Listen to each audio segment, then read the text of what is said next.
আসসালামু আলাইকুম। প্রবাসী কল্যাণ ও বৈদেশিক কর্মসংস্থান মন্ত্রণালয়ের অধীনে ওয়াইএস আর্নার্স কল্যাণ বোর্ডে বড় একটি বিশাল সরকারি চাকরির নিয়োগ বিজ্ঞপ্তি প্রকাশিত হয়েছে। এখানে আপনারা বাংলাদেশের প্রতিটি জেলা থেকেই নারী এবং পুরুষ দুই প্রার্থীগণ এসএসসি, এইচএসসি ও অনার্স পেশে আবেদন করতে পারবেন। তো আবেদন শুরু কবে, শেষ কবে, কিভাবে আবেদন করতে হবে, আবেদন করতে কত টাকা লাগবে, কোন পদে আবেদন করতে কি কি যোগ্যতা লাগবে, আজকের ভিডিওতে এ টু জেড আলোচনা করব। আশা করি ধৈর্য সহকারে ভিডিওটি দেখবেন। মূল ভিডিওটি শুরু করার আগে আপনাদের কাছে একটি রিকোয়েস্ট থাকবে, আপনারা যারা এখন অ্যাম্বিশন জব পয়েন্ট ইউটিউব চ্যানেলটি সাবস্ক্রাইব করেনি তারা চ্যানেলটি সাবস্ক্রাইব করে পাশে থাকা বেল আইকনটি প্রেস করে রাখেন।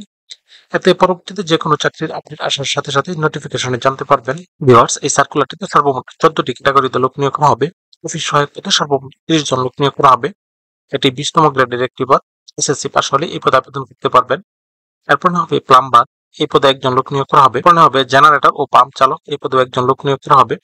কোন স্বীকৃত বোর্ড হতে 2 বছর মেয়াদী অটোমোবাইল বা ইলেকট্রিক্যাল ওয়ার্কস বা ইলেকট্রিক্যাল মেইনটেনেন্স ট্রেডে মাধ্যমিক সার্টিফিকেট পাস থাকতে হবে এবং সেই সাথে 2 বছরের কাজের বাস্তব অভিজ্ঞতা থাকতে হবে।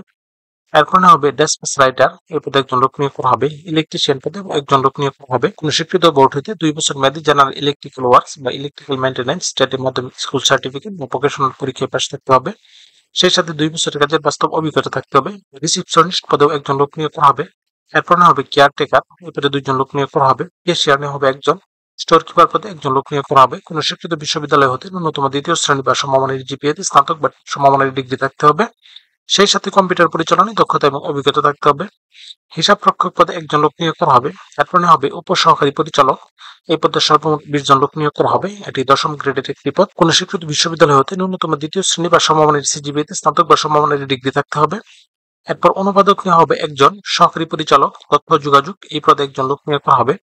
সহকারী পরিচালক, এই পদে সর্বমোট 10 জন লোক নিয়োগ করা হবে। এটি 9ম গ্রেডের একটি পদ। কোন স্বীকৃত বিশ্ববিদ্যালয় হতে প্রথম শ্রেণী বা সমমানের সিজিপিএতে স্নাতক বা সমমানের ডিগ্রি থাকতে হবে অথবা 2য় শ্রেণী বা সমমানের সিজিপিএতে স্নাতক বা সমমানের ডিগ্রি থাকতে হবে। এই প্রত্যেকটি পদে আবেদন করার ক্ষেত্রে প্রার্থীর বয়স 1/8/2025 ইং তারিখে সর্বনিম্ন 18 বছর এবং সর্বোচ্চ 32 বছরের মধ্যে হতে হবে। এখানে একটা লিঙ্ক দেওয়া আছে www.teletalk.com.pt, এই লিঙ্কে প্রবেশ করে শুধুমাত্র অনলাইন আবেদন ফর্ম পূরণ করে সাবমিট করতে হবে। আবেদনের শেষ সময় 7 সেপ্টেম্বর 2025 ইং তারিখ বিকাল 5টায়। এই প্রত্যেকটি পদে আবেদন করার ক্ষেত্রে প্রার্থীর ছবির সাইজ 300x300 পিক্সেল এবং স্বাক্ষরের সাইজ 300x80 পিক্সেলের মধ্যে হতে হবে। সেই সাথে ছবির সাইজ সর্বোচ্চ 100 কেবি এবং স্বাক্ষরের সাইজ সর্বোচ্চ 60 কেবির মধ্যে হতে হবে। এখানে 1 থেকে 4 নং পদের জন্য আবেদন ফি নির্ধারণ করা হয়েছে 223 টাকা। 5 নং পদের জন্য আবেদন ফি নির্ধারণ করা হয়েছে 168 টাকা। 6 থেকে 13 নং পদের জন্য আবেদন ফি নির্ধারণ করা হয়েছে 112 টাকা এবং 14 নং পদের জন্য আবেদন ফি নির্ধারণ করা হয়েছে 56 টাকা।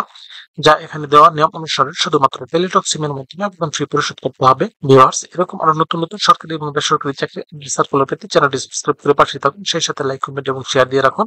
এতে পরবর্তীতে যে কোনো চাকরি আপডেট আসার সাথে সাথে নোটিফিকেশনে জানতে পারবেন।